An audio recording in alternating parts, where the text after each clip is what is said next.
About you chums, but I get sick to the back teeth of being told, when you go to somewhere like the dentist, the doctors, even the barbers now, and you say something like anything about your hair, they say, oh, well, it's your age. You know what I mean?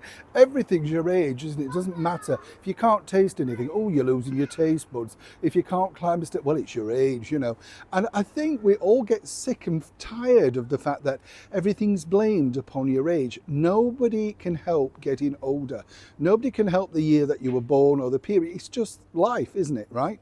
And that's the thing. And I think if you get to a good age, you should be absolutely thrilled, because that means you've lived, you've seen a lot, you've, experienced so many things. You should be celebrated. Why should it be, here we go, you can't manage it or whatever. So don't bother about that if people have a go. Just think to yourself, well, one day, I do this when I see people now, and when they vault up the stairs of the tube and you think, oh, here we go, wait for those knees to start cracking in a few years. You know what I mean? It comes to us all, doesn't it? I prefer to go slow and steady, because you're just frightened, aren't you, of tripping up or, just literally giving yourself an injury, which puts you out of work or out of commission if, you want to get out and about, just a bit of shopping, meeting friends. It's a bit like His Majesty the King. Big fan, as you know, of His Majesty. I admire the fact that at his age, he's still going and pushing ahead very strongly. Nothing wrong with that, incredible when you think. As, of course, for him, he came to the throne rather late, a little bit like, of course, King Edward and Queen Victoria. He didn't get long on the stand, as it were, but I think Charles is doing his very best to make his mark. Now it's being reported that this coming month, I think next weekend in fact, Troop in the Colour, yeah, he's going to be, well, we're not going to see him on horseback, and this is because, they're saying it's because of his age. Now, let's be honest, he's in his 70s. Could you climb on a horse at that age? I know he's used to it all of his life, but now the bigger issue is this. Obviously he's still got ongoing treatment for his health, and that is the biggest factor. I can tell you this from speaking to someone. And the thing that they're worried about is not Charles's command of the horse.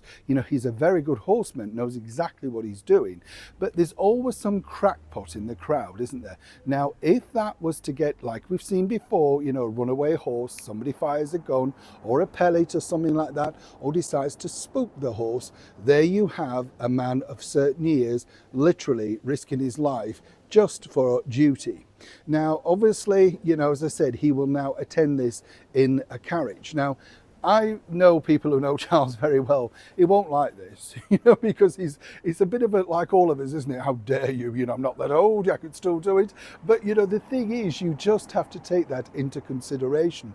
Naturally, we will see, and I believe we will still see, the Royal Princess Anne on a horse. You'd have to prize her off with a tin opener. She just loves it.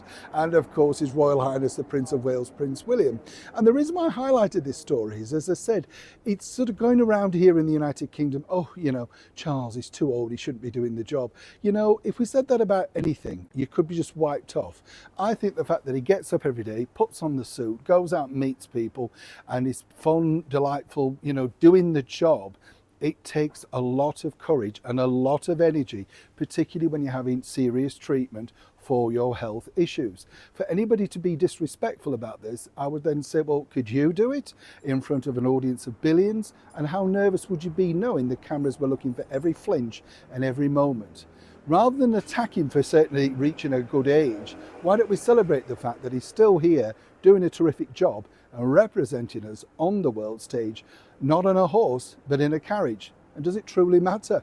It was good enough for the Queen Victoria and, of course, our late and brilliant monarch, Queen Elizabeth. As ever, let me know what you think to this particular story in the comments below. And if you can, please like and share. Neil Sean in the very heart of London.